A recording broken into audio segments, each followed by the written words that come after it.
স্বাগত ডিবিসি নিউজের বিশেষ আয়োজন ২১-এর কথা অনুষ্ঠানে। ২১ আমার চেতনার ঘরে জাগ্রত অধিকার, ২১ আমার বর্ণমালার ২১ই অহংকার। মহান ২১শে ফেব্রুয়ারি বাঙালির জীবনে শোক, শক্তি, গৌরবের প্রতীক।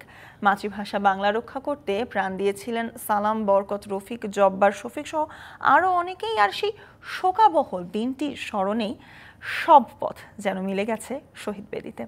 আর স্বাগত জানাতে চাই ডিবিসি নিউজের আজকের বিশেষ আয়োজন ২১-এর কথা অনুষ্ঠানে। আপনাদের সাথে রয়েছি আমি সুলতানা স্বর্ণা এবং আমরা আজ কথা বলবো স্বাভাবিকভাবেই ২১ নিয়ে। এবং আমাদের সাথে আলোচনা করতে স্টুডিওতে উপস্থিত রয়েছেন সঙ্গীত শিল্পী রফিকুল আলম। প্রথমেই স্বাগত জানাতে চাই আপনাকে। এবং ২১ নিয়ে আসলে আমরা যখন কথা বলি তখনই কিন্তু আসলে ভাষার কথা চলে আসে। যেহেতু আপনি সঙ্গীত শিল্পী, সেক্ষেত্রে সেই ভাষা, সেই শব্দ, সেই বর্ণ নিয়ে সবচেয়ে বেশি কাজ করা হয়। তাই নিয়ে আসলে জানতে চাই বর্তমান প্রেক্ষাপটে আমরা ভাষাকে কতটা ভালোবাসছি। চেতনার কথায় হয়তো আমরা পরে আসছি, কিন্তু বাংলা ভাষাকে আমরা আসলে কতটুকু প্রাধান্য দিচ্ছি বা ভালোবাসছি। এখনের প্রজন্ম থেকে শুরু করে আপনাদের প্রজন্ম পর্যন্ত এই দূরত্বটা কি আমাদের অনেক বেশি হয়ে গেছে? এটা অনেক বড় আলোচনার বিষয়। এটা স্যার এলে খুব ভালো হতো, তিনি খুবই ভালো বলতে পারতেন। কিন্তু আমি যেহেতু একজন সঙ্গীত শিল্পী, আমার সঙ্গে কিছু সৃজনশীলতার যেহেতু সম্পর্ক আছে, এবং সৃজনশীলতা মানেই তো হচ্ছে নিজের ভেতর থেকে কিছু বের করা। নিজের ভেতর থেকে কিছু বের করতে হলে সেটা একমাত্র অবলম্বন হচ্ছে ভাষা। ভাষা নিয়ে তুমি যে কথা বললে যে কোনো ব্যক্তিটা বাড়ছে কিনা, ব্যবহারের, তুমি তো ব্যবহারের কথা বলছো। ভাষার একটা প্রধান সুবিধে হলো যে আমি যে কথা বলতে চাই বিজ্ঞানে, যে কথা বলতে চাই সাহিত্যে, সেটা সহজতর হয়। সেই কারণেই এত বড় একটা ঘটনা ঘটেছে ২১শে ফেব্রুয়ারিতে ৫২ সালে। তখন আমার জন্ম হয়েছে কেবল, ফলে সে তার স্মৃতি তেমন কিছু আমার কাছে নেই। কিন্তু পরবর্তীকালে যখন আমার জ্ঞানোদয় হলো, যে ভালো মন্দ জ্ঞান এবং দেশ জাতি হলো ৬০-এর দশকে, অর্থাৎ স্কুল জীবন কিংবা কলেজ জীবনের কথা বলছি, তাতে ভাষা যে পরিমাণ আমাদেরকে তাড়িত করেছিল নিজের পরিচয়, নিজের কৃষ্টি, নিজের ঐতিহ্য, নিজের ইতিহাস, সেটা কিন্তু সম্পূর্ণভাবে আমরা ব্যবহার করতে পেরেছি ভাষার মাধ্যমে। এ কথা ঠিক। তবে ব্যবধানের কথা যেটা বলছো, সেটাকে আমি ব্যবধান মনে করি না। কারণ দেখো, যে কোনো দেশে ভাষা ব্যবহার করে যে কোনো জ্ঞান অর্জন করার মধ্যে একটা প্রক্রিয়া কাজ করে, যে প্রক্রিয়াগুলো অনেকখানি প্রাতিষ্ঠানিক, অনেকখানি রাষ্ট্রযন্ত্র চালিত, অনেকখানি স্বাভাবিক সমাজের অনুশাসন কথাটা ভুল হলো, সমাজের কতগুলো কি বলবো সুযোগ সুবিধার মাধ্যমে হয়। এখন দেখবে তুমি থাইল্যান্ডে, তোমরা নিশ্চয়ই গিয়েছো, থাইল্যান্ডে একটা দেশ, ছোট একটা দেশ, সেখানে কিন্তু প্রতিটি লোক, দোকানে যাও, যেখানেই যাও, তোমাকে ইংরেজিতে কথা বলতে হবে। পিজিনটা অনেক বেশি। এবং কখনোই তারা নিজেদের ভাষা ছাড়া কথা বলে না। আমাদের দেশে যেটা হয়, আমাদের দেশে যেহেতু একটা কলোনিয়াল হ্যাংওভার আছে আমাদের মধ্যে, আমাদের এক সময় একটা বিরাট জাতি আমাদেরকে শাসন করেছে, তাদের প্রভাব আমাদের ভেতরে রয়ে গেছে। সুখের কথা এই যে অন্যান্য দেশ, আফ্রিকা কিংবা অন্যান্য এশিয়ার অন্যান্য দেশে কলোনাইজ করেছিল যারা, তারা তাদের ভাষা সংস্কৃতিকে প্রভাবিত করতে পেরেছিল, কিন্তু আমাদের ভাষাকে কিন্তু করতে পারেনি। তার অর্থ এই নয় যে এটা নিয়ে যে খুব আর উৎফুল্ল থাকবো যে আমরা খুবই ভালো কাজ করে ফেলেছি, তা নয়।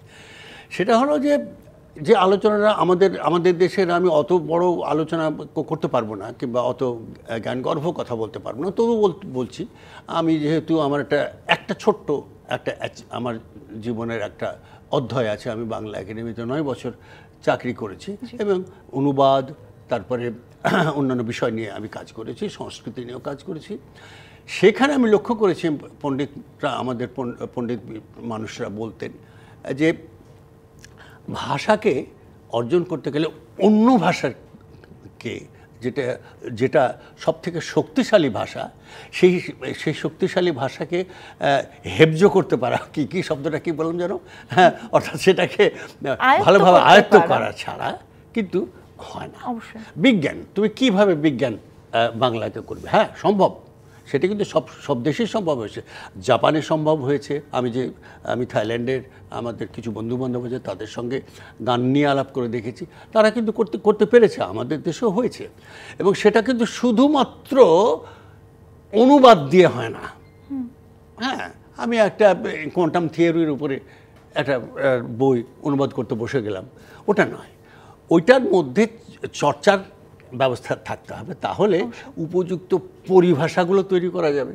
হ্যাঁ, এই যে কোয়ান্টাম মেকানিক্স কথাটা বললাম, হ্যাঁ, এইটা আমাদের দায়িত্ব এবং কি বলবো, শুধু দায়িত্ব নয়, আগ্রহটা আমাদের দেশের মধ্যেই আম জনতার মধ্যে আনতে না পারলে কিন্তু অসুবিধা হবে, এবং সেটা কিন্তু হচ্ছে। আমি মনে করি না তুমি যে ব্যবধানের কথা বললা। তবে সেক্ষেত্রে আসলে আমি একটু যুক্ত করতে চাই, বিশ্বের সপ্তম বহুল ব্যবহৃত ভাষা হলো বাংলা, কিন্তু আমরা কিন্তু প্রতিনিয়তই দেখছি বিভিন্নভাবে সেটি বিকৃত হচ্ছে। বিভিন্ন হয়তো বা আপনি পরিভাষার কথা বলছিলেন, আমরা ইংরেজি বলি কিংবা উর্দু বলি কিংবা আমাদের পাশের দেশের ভারতের কথাই যদি বলি, তাদের বিভিন্ন শব্দ আমাদের আসছে, আমাদের ভাষাতে আসছে। আবার তার পাশাপাশি আমরা পারস্যর কিছু শব্দ, আপনি কিছুক্ষণ আগে আরবিতেও চলে গেলেন, বিভিন্ন ভাষা কিন্তু আমরা ব্যবহার করছি, বাংলার ভেতরে চলে আসছে। কিন্তু তারপরও যদি বলি, কিছু ক্ষেত্রে আসলে তর্ক বিতর্ক চলেই আসে যে আপনারা 70 বা 60-এর দশকে বাংলার যে মাধুর্য ছিল, সেই মাধুর্য হয়তো এই 2025-এ এসে আমরা পাচ্ছি না। সেটা কি আসলে আপনি মনে করেন যে আসলে আমাদের ভাষাটা অনেক বেশি বিকৃত বা অনেক বেশি মিশ্রণ হয়ে যাচ্ছে বিভিন্ন ভাষার, সেজন্য এমন হচ্ছে? এটা একেবারে সত্যি কথা বলেছো, কিন্তু এটা প্রতিরোধ করা কোনোভাবেই সম্ভব নয়। যেমন ধরো, তুমি যদি আজকে লন্ডনে গিয়ে তুমি সাউথ লন্ডনের মানুষজনের সঙ্গে কথা বলো, তুমি প্রথমটা ইংরেজি বুঝতেই পারবে না, ওটা ইংরেজিই নয়, ককনি একটা ল্যাঙ্গুয়েজ, হ্যাঁ, যেটার উচ্চারণ, গ্রামার একেবারে কেউ কেয়ার করে না। আর আমেরিকায় একই অবস্থা। আমেরিকায় গিয়েও তুমি যে প্রমিত, আমরা একটা শব্দ ব্যবহার করি বাংলা, তেমনি লুসিডিটি যে ভাষার মধ্যে আছে, সেটা কিন্তু বিভিন্ন দেশে নষ্ট হয়ে গেছে। সেটার কারণ সম্পর্কে আমি বলতে পারবো না, বিজ্ঞানীরা বলতে পারবেন। তবে আমার যেটা মনে হয়, সেটার একটা কারণ হলো বিজ্ঞান হয়েছে কি, সমস্ত কিছুকে এত সহজতর করার চেষ্টা করছে, হ্যাঁ, যে সব কিছু সহজভাবে পেতে চায়। কিন্তু ভাষার যে মাধুর্য, একটা ইংরেজি শব্দ ব্যবহার করলাম লুসিডিটি, এইটা কিন্তু সহজতর উপায়ে হয় না, সহজভাবে হয় না। যেমন ধর, আমি আমার বাড়ি এমন একটা জায়গায় যেখানে একটা নদী আছে, সেখানে গ্রীষ্মকালে নদীটা শুকিয়ে যায়, আমরা হেঁটে পার হই। কিন্তু যদি বলি আমাদের ছোট নদী চলে আঁকে বাঁকে, এই ধরনের কথা যদি আমি বলি, তাহলে সেটা মানুষের মধ্যে যতখানি হৃদয়গ্রাহী হয়, ততখানি শুধু হৃদয়গ্রাহী হয় না, স্থায়ী হয়। হ্যাঁ, মাধুর্যটা পরে বলি আমি, স্থায়ী হয়। ফলে বিজ্ঞান কিন্তু আমাদেরকে অনেক অসুবিধা করছে। এবং এই তুমি যে অনুযোগটা করলে, সেটা শুধু বাংলা ভাষা নয়, প্রত্যেকটি ভাষায় অপভ্রংশ হচ্ছে। সেটা পণ্ডিতরা বলতে পারবে না, আমার মনে হয় যেন একটা টিপ দিলেই তুমি এসে কুল, এই শব্দটা তো কোনো ব্যাকরণগতভাবে কোনো অর্থই নেই। হ্যাঁ, কিন্তু লেটস হ্যাভ এ ফ্যাগ, হ্যাঁ, এটা তো কোনো অর্থই নয়। হ্যাঁ, কিন্তু এটা ল্যাঙ্গুয়েজ হিসাবে আমেরিকাতে এস্টাবলিশ হয়ে গেছে। বাংলা তো সেই ধরনের, যেমন ধরেন দেখবে, আরও একটা ঘটনা আছে, বিশেষ করে আমাদের আমি কি বলবো, শিল্প সাহিত্য ক্ষেত্রেও কিন্তু ওই যে আঞ্চলিকভাবে যে, এই কথা তো ঠিক, আমি তোমার সঙ্গে বাংলা ভাষায় কথা বলছি, হ্যাঁ, এবং একদম প্রমিত শব্দটা ব্যবহার করতে চাই না, আমি একদম শুদ্ধ ভাষায় তোমার সঙ্গে কথা বলছি। কিন্তু বরগুনায় গিয়ে আমি যখন কথা বলবো, তখন এই কথাটা সে বুঝতে পারবে না, এবং ডক্টর শহীদুল্লাহ যিনি আমাদের প্রখ্যাত ভাষাবিদ, হ্যাঁ, তাকে প্রাধান্য দেওয়া হয় ভাষাবিদের ক্ষেত্রে ডক্টর সুনীতি কুমারের উপরেই, যে প্রতিটি ভাষা একটা প্রাকৃতিক প্রভাব আছে। হ্যাঁ, ফলে তুমি যদি বলে থাকো যে আমাদের ভাষায় কেন নাটকে আন্নে আইজেননি এটা ব্যবহার হচ্ছে, এটা প্রকাশভঙ্গির ব্যাপার। হ্যাঁ, কিন্তু পাশাপাশি একজন সাহিত্যিক থাকলে আমার জন্য ভালো হতো যে পাশাপাশি সাহিত্যের ক্ষেত্রে একটা দাবি তো থাকবেই যে তুমি ভাষাটাকে অনেক সমৃদ্ধ করবে, তোমার কথা বলার মধ্যে, তোমার এক্সপ্রেশনের মধ্যে সমৃদ্ধ করতে হবে। অবশ্যই। তবে এই দাবি তো থাকবেই। আসলে আপনি যেহেতু সঙ্গীতের কথা বলছেন, আপনি যেহেতু সাহিত্যের কথা বলছেন, সেখানে আসলে চলে আসে আমাদের টেলিভিশনের মিডিয়ার কথা যদি বলি। টেলিভিশন মিডিয়াতেও আমরা দেখছি যে আপনি যেভাবে বলছেন বিভিন্ন আঞ্চলিক ভাষায় হয়তো এখন নাটক করা হচ্ছে, সেটা আমাদের আঞ্চলিক, কিন্তু আঞ্চলিক ভাষাটাকে নিয়েও কিন্তু অনেক হাসি হচ্ছে, অনেক বিভিন্ন কৌতুক হচ্ছে। সেভাবে আমরা ব্যবহার করলেও শোনো, আমাদের প্রমিত বাংলাটিকে আসলে আমরা কি আমাদের এই টেলিভিশন মিডিয়া কিংবা আমরা বিভিন্ন ক্ষেত্রে কি আসলে আমাদের কৃষ্টিতে, আমাদের কালচারে কি অতটা প্রাধান্য দিতে পারছি না? কারণ বিভিন্ন গানেও কিন্তু আমরা এখন দেখছি ইংলিশ শব্দ চলে আসছে, বিভিন্ন হিন্দি চলে আসছে, শুধু ইংরেজি নয়, অসভ্য শব্দ আসছে। হ্যাঁ, আসলে আপনি যেহেতু সঙ্গীত নিয়ে কাজ করেন, আপনাদের সেটা এখন সবার মুখে মুখে। তো সেই ক্ষেত্রে আসলে জানতে চাই, আমাদের কি এই পাশ্চাত্য কিংবা পার্শ্ববর্তী দেশের প্রভাবের জন্যই আমাদের এই সৃষ্টিতেও আসলে চলে আসছে এই ধরনের শব্দ? একেবারেই নয়। এই উত্তরটা কিন্তু তোমাকে কিন্তু আগে আমি দিয়ে ফেলেছি, যে কোনো দেশ কিংবা কোনো গোষ্ঠীর প্রভাবে নয়, এটা অনেকখানি সহজতর। ওই যে বললাম বিজ্ঞান, যে আজকে তুমি টিপ দিলে যে শব্দটা পাচ্ছ ইংরেজির, সেই শব্দটা ইংরেজিই হয়তো নয়, ইংরেজি ভাষা ব্যাকরণগত হয়তো নয়। আর আরেকটা তুমি সমস্যা যেটা বললে গানের ক্ষেত্রে, নাটকের ক্ষেত্রে যেটা বললে, সেটা ওই একই, যে আমি সহজভাবে আমাদের প্রখ্যাত অভিনেতা মোশাররফ করিম যে শব্দগুলো ব্যবহার করে, চমৎকার। আমি কিন্তু খুব এটা এনজয় করি, কারণ ওই আঞ্চলিক কথা ব্যবহার করার মধ্যে যতখানি সম্ভব শ্লীলতা রক্ষা করে, অশ্লীল না হলেও, অশ্লীল না হয়ে যদি তুমি আঞ্চলিক ভাষা ব্যবহার করো, ক্ষতি কি? ক্ষতি একটাই, যে আমরা যে মূল ভাষার ব্যাকরণের প্রভাবগত ভাষা যেটা, সেটা হয়তো ব্যবহার করছি না, তাতে ভাষার কৌলিন্য নষ্ট হচ্ছে, কিন্তু এক্সপ্রেশনটা তো হচ্ছে, প্রকাশটা তো হচ্ছে, আমি যা বলতে চাই সেটা তো বলতে পারছি, সেটাও একটা ডিমান্ড। সেক্ষেত্রে নতুন প্রজন্মও হয়তো বা এই হারিয়ে যাওয়া আঞ্চলিক ভাষাগুলোর সাথে পরিচিত হচ্ছে। এই পর্যায়ে আসলে একুশের কথাই নিতে চাই ছোট্ট একটি বিরতি, সাথেই থাকুন। আবারও স্বাগত জানাতে চাই একুশের কথা অনুষ্ঠানে, এবং আমরা আজ আলোচনা করছি একুশ নিয়ে, এবং সেক্ষেত্রে আমাদের সাথে স্টুডিওতে উপস্থিত রয়েছেন আলোচনা করতে সঙ্গীত শিল্পী রফিকুল আলম। আবারও আপনাকে স্বাগত জানাতে চাই। এবং একুশ নিয়ে যখন কথা হয়, ভাষা নিয়ে যখন কথা হয়, আপনাকে যখন আমরা পরিচয় করে দিচ্ছি সঙ্গীত শিল্পী হিসেবে, সেক্ষেত্রে আপনার অনেক অনেক অনেক বছরের সঙ্গীত চর্চার যে অভ্যেস, তাকে আসলে আমরা অবজ্ঞা বা তাকে আসলে বাদ দিয়ে আমরা শুধু ভাষা নিয়ে কথা বলতে পারি না। সেক্ষেত্রে আসলে সঙ্গীত চর্চার কথায় যদি বলি, বাংলা গান এবং চর্চা যেটি হচ্ছে, সেখানে আসলে প্রভাবটাকে বা প্রভাবককে কি আপনি কোনোভাবে দেখতে পাচ্ছেন? কারণ পরিবর্তন, আপনি বারংবারই বলছিলেন যে পরিবর্তনটাই স্বাভাবিক, পরিবর্তন হবেই, কিন্তু সেক্ষেত্রে আসলে পরিবার থেকে আমরা বলি কিংবা আপনার ব্যক্তিগত জীবন থেকে যদি আমরা বলি, আমরা 70-এর দশকে হয়তোবা দেখেছিলাম যেরকম দেশের প্রতি, বিশেষ করে স্বাধীন বাংলা বেতারের ক্ষেত্রে আমরা যেমন দেখেছিলাম, ঠিক একই ধরনের দেশের প্রতি চেতনা কিন্তু আমরা দেখেছি এই জুলাইয়ের অভ্যুত্থান। হয়তোবা একই ধরনের ভাষা আমরা দেখিনি, কিন্তু সেই জেস্টটা, অর্থাৎ সেই ভিতরের যে ভালোবাসা, দেশের প্রতি যে ভালোবাসা, সেটা কিন্তু ছিল।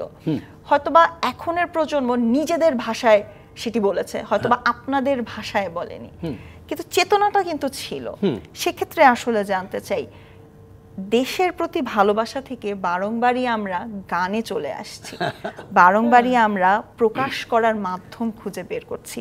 সেক্ষেত্রে আসলে বর্তমান প্রজন্মর যে সঙ্গীত চর্চা, তাকে আপনি কিভাবে দেখছেন? তাহলে আমাকে একটু ইতিহাসে যেতে হবে। আমাকে দর্শক শ্রোতাবৃন্দ আমাকে ক্ষমা করবেন, আমি একটু বেশি কথা বলবো, কারণ ও যে প্রশ্নটা করেছে সেটা অনেক অনেক বড় আলোচনার বিষয়। এটা নিয়ে একটা 2-3 ঘন্টার একটা সেমিনার করা যায়। আমার স্যার যদি আসতেন ফজল হক সাহেব, তাহলে তিনি এটা খুব চমৎকার উত্তর দিতে পারতেন।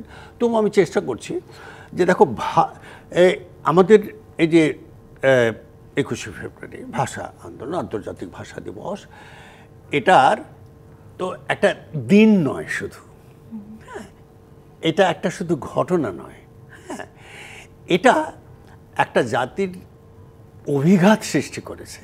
হ্যাঁ, অভিঘাত শব্দটা আমি ব্যবহার করি এই কারণে যে যখন দেখবে, যখন তোমার মনের বিরুদ্ধে, মানুষের মনের বিরুদ্ধে একটা আঘাতপ্রাপ্ত হয়, তখন তার বিরুদ্ধে নানাবিধ প্রক্রিয়া কাজ করে, নানাবিধ প্রতিক্রিয়া হয়। সেই প্রতিক্রিয়ার মধ্যে এই 21শে ফেব্রুয়ারি অভিঘাতটা কিন্তু একটা বিরাট বড় ব্যাপার। যেমন যে সময় ভাষা আন্দোলন হয়েছে, তখন আমি শৈশবের, তখন আমার মাত্র 2 বছর বয়স, আমি জানি না, কিন্তু যেহেতু আমার ব্যক্তিগত একটা বিষয় আছে, আমার আপন চাচাতো ভাই আবুল হোসেন খুব বিখ্যাত ভাষা সৈনিক ছিলেন, তিনি বহুদিন জেল খেটেছেন। ওই সময় আমার ছোট চাচাও জেল খেটেছেন। সেই সময় স্কুলের সময় আমরা জানতাম না বিষয়টা, কেন তোমরা জেল খেটেছিলে, কেন এই নিগৃহীত হয়েছিলে। পরিণত বয়সে যখন জানলাম, তখন আমরা বললাম এর তো ভারী অন্যায়। হ্যাঁ, এ তো ভারী অন্যায় কথা যে আমার ভাষা, আমি বাংলা ভাষায় লিখতে পারবো না, আমাকে রোমান ভাষায় লিখবার জন্য প্রস্তাব এসছে, আমাকে আরবি অ্যালফাবেটে লিখবার প্রস্তাব এসছে। কেন? এটা তো হতে পারে না। আমরা যখন পরিণত বয়সে এলাম, ফলে এই অভিঘাতটা শুধু কিন্তু তোমার ভাষার ক্ষেত্রে হয়নি, আমাদের শিল্প সাহিত্য সংস্কৃতি সঙ্গীতের ক্ষেত্রে হয়েছে। যেমন ধরো, আমার ভাইয়ের রক্তের আঙুনে 21শে ফেব্রুয়ারি, এই গানটা পূর্ণাঙ্গভাবে তোমরা শুনতে পাও না, এটা অনেক বড় একটা গান। এই গানটার যে ক্রিয়েশন, সেটা এত উচ্চ মার্গের ক্রিয়েশন, হ্যাঁ, সেটা কিন্তু এই আসরে আলোচনার স্কোপ নেই, কিন্তু এইটুকুই বলি যে অত্যন্ত উচ্চ মার্গের একটা ক্রিয়েশন, শুধু লেখা নয়, তার সুর।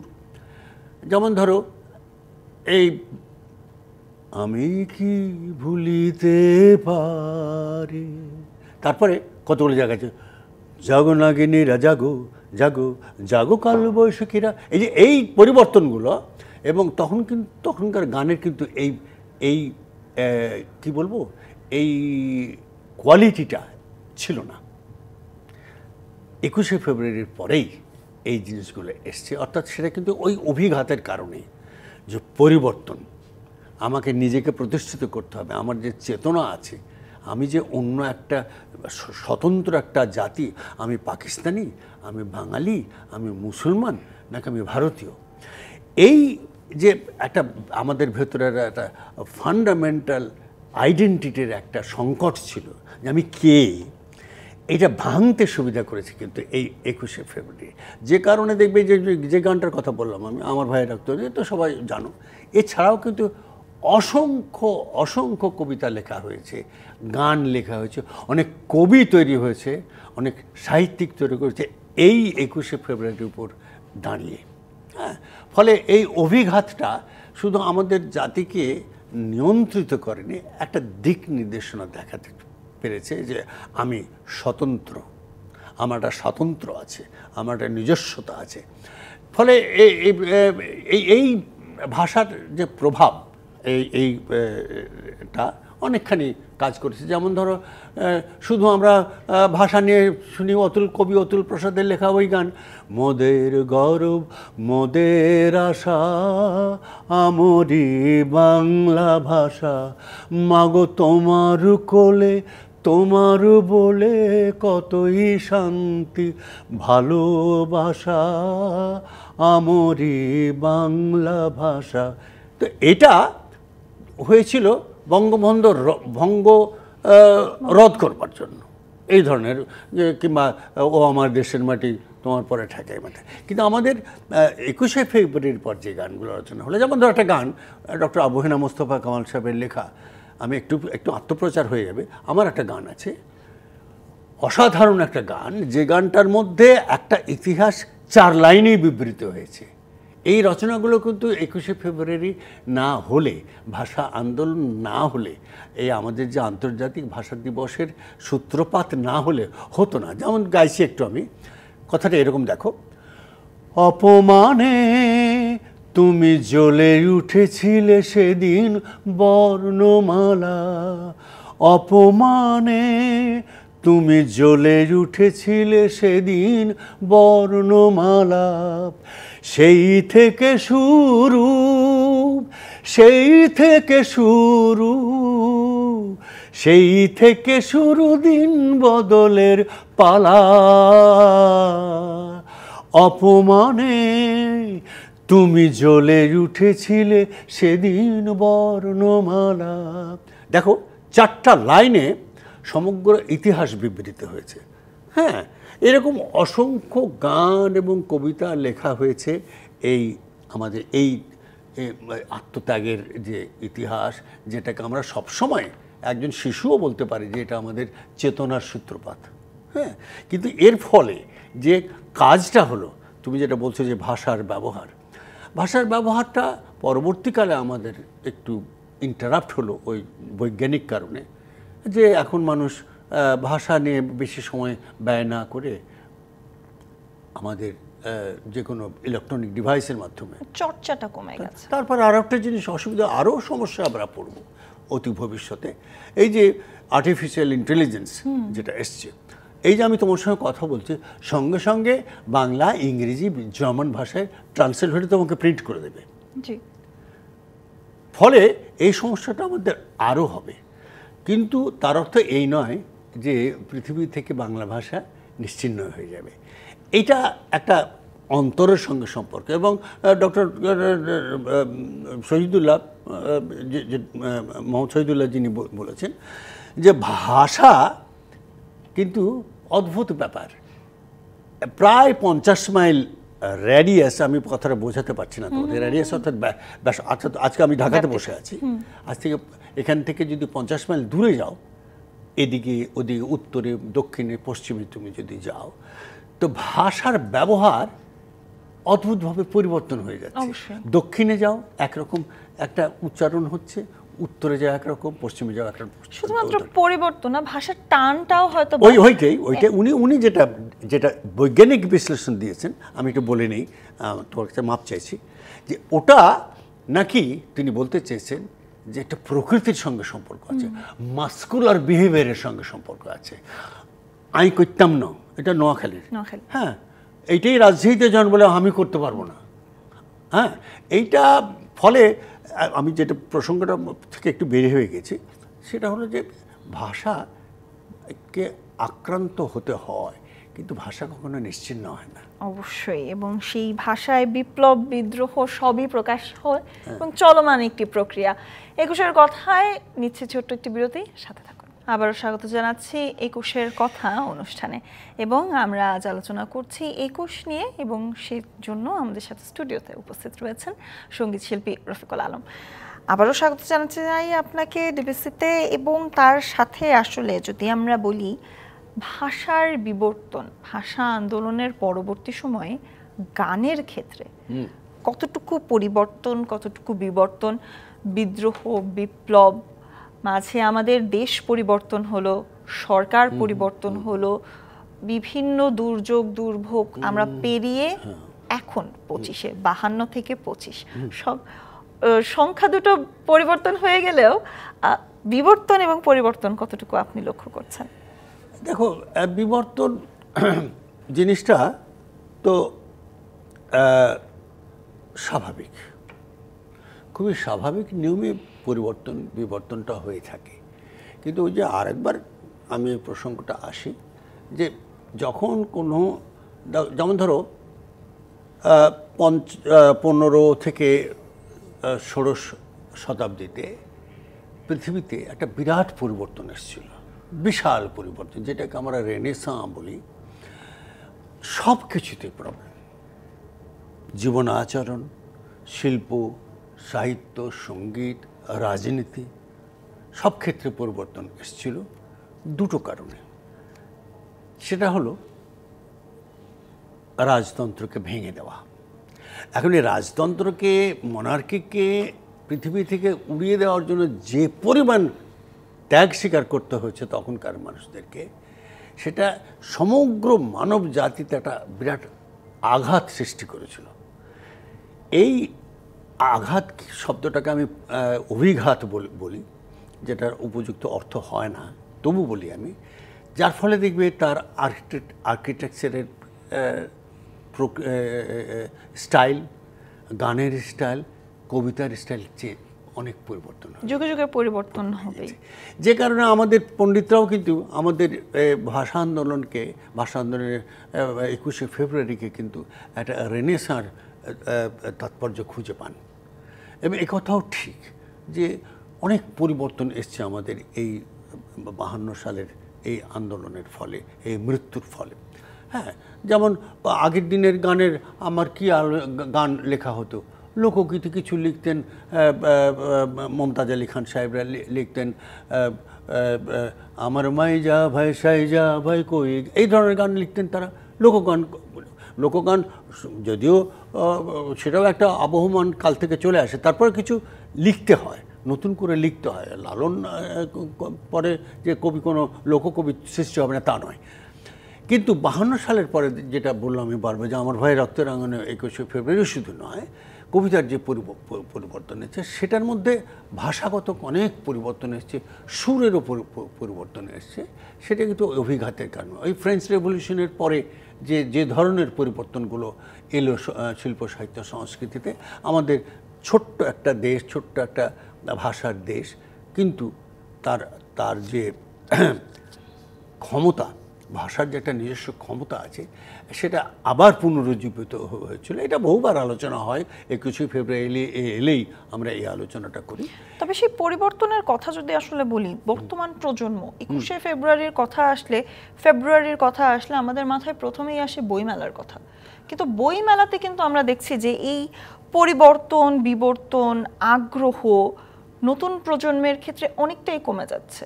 এবং সেক্ষেত্রে আসলে আপনি অনুষ্ঠানের শুরুতেই আসলে বলেছিলেন যে এটি একটি পর্যায়ক্রমিক একটি ক্রিয়া, এটা চলবেই, চলমান প্রক্রিয়াটি চলবেই। কিন্তু সেক্ষেত্রে আসলে আমরা বারংবারই আসলে লক্ষ্য করছি যে তাদের যে অনাগ্রহটা সৃষ্টি হয়েছে, সেই অনাগ্রহর কারণে কিন্তু আমরা দেখছি চর্চাটা হয়তোবা কমে যাচ্ছে। ভাষা নিয়ে হয়তোবা আপনারা যেভাবে চর্চা করে এসেছেন, যেভাবে তালিম নিয়ে এসেছেন, গানের ক্ষেত্রেও যদি আমি বলি, সব ক্ষেত্রে সেই চর্চাটা কিন্তু আমরা এখনকার প্রজন্মকে অতটা নিতে দেখছি না। এই পরিবর্তনকে আসলে আপনি কিভাবে দেখবেন? এটা দেখো, তুমি যেটা বললে এটা আমার বিষয় নয়, এই বিষয়ে আমার কোনো মন্তব্য করাটা খুবই অনুচিত হবে এবং ধৃষ্টতা হবে এবং ভুল ভ্রান্তিও আসতে পারে।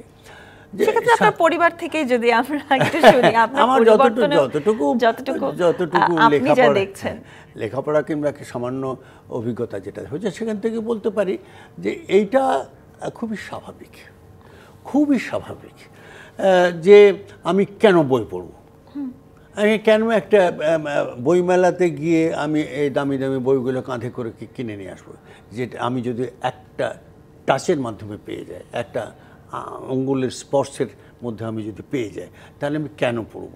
হ্যাঁ, তবে মনস্তত্ত্ববিদরা বলছেন একটা কথা, যে এই স্ক্রিনে পড়ার মধ্যে যে আমাদের মস্তিষ্কে যে একটা ইমেজ তৈরি হয় সেটা ক্ষণস্থায়ী, কিন্তু বই পড়লে সেটা অনেকখানি স্থায়ী হয়। কিন্তু এটা কে বোঝাবে? সেক্ষেত্রে আমরা যখন বইমেলাতে আসলে যাই, প্রতি বছরই আমাদের যাওয়া হয়, অফিসের কাজ কিংবা বিভিন্ন অভিজ্ঞতা থেকেও যদি বলি, সেক্ষেত্রে আমরা কিন্তু অনেক সময় দেখি বিভূতিভূষণ কিংবা রবীন্দ্রনাথ, তাদের যে শব্দ চয়ন, এখনকার সবাই একটু প্রমিত এবং একটু সহজ ভাষা হয়তোবা পছন্দ করছে, সহজ ভাষার দিকে ঝুঁকছে, সেই কঠিন ভাষাগুলো হয়তো বা তারা পছন্দ করছে না। সেক্ষেত্রে আসলে আমরা কি সেই ভাষা থেকে অনেকটাই চলে এসেছি আসলে বিবর্তনের জন্য, অনেকটাই পরিবর্তনে চলে এসেছে? আমি গানের মানুষ, আমি গানের উদাহরণ দিয়েই তোমাকে বোঝানোর চেষ্টা করব। আমি জানি এগুলো কথা বলবার অধিকার আমার নেই, আমার যোগ্যতাও নেই। দেখো, গানের সুরের যে সহজ যে ব্যাপারটা এসছে, সাহিত্য সেক্ষেত্রে সেটা এসছে, কারণ ভাষা এবং সুর দুটোই কিন্তু বহতা নদীর মতো। একে একে কেউ যদি প্রতিহত করতে চায় তাহলে তার প্রতিক্রিয়াটা উল্টো হয়। ফলে তুমি যত যেভাবে বাঁধ দিয়ে বাঁধতে চাও, এর পরিবর্তন ঠেকানো সম্ভব নয়, পরিবর্তনকে ঠেকিয়ে দেওয়া সম্ভব নয়। হ্যাঁ, যে কারণে তুমি তারাশঙ্কর বন্দ্যোপাধ্যায়ের কথা বললে কিংবা বঙ্কিমচন্দ্র চট্টোপাধ্যায়ের কথা বললে, এদের ভাষা পড়ছে না কেন? এবং ওই একটি কারণে যে সহজ প্রকাশভঙ্গি যদি থাকে সেটা হৃদয়গ্রাহী হয়। আমাদের গানের ক্ষেত্রে তাই হয়েছে। আমাদের গানে আমি কিন্তু এখনকার আমার 70 দশকের আমার গান আর এখনকার গানের মধ্যে তুমি খেয়াল লক্ষ্য করে থাকবে, যদি আমার গান শুনে থাকো, দেখবে অনেক পরিবর্তন এবং সুরকে লীলায়িত করে খেলিয়ে, হ্যাঁ, আমি কিন্তু এখন আর করছি না। আমি হয়তো নিজে প্র্যাকটিস করবার জন্য করছি, কিন্তু মানুষকে শোনবার জন্য, মানুষের হৃদয়ের কাছে পৌঁছানোর জন্য কিন্তু আমি ওই পদ্ধতিটা নিচ্ছি না। কারণটা কি? অবশ্যই কারণটা হচ্ছে সহজভাবে পৌঁছানো। অবশ্যই, এবং সেই 21 নিয়ে আসলে কথা বললে, ভাষা নিয়ে কথা বললে সেই আলোচনা চলতেই থাকবে। তবে আজ আমাদের সময় শেষ এবং এরই মাধ্যমে আসলে শেষ করতে চাই 21-এর কথা, এবং আমাদের সাথে থাকার জন্য ধন্যবাদ।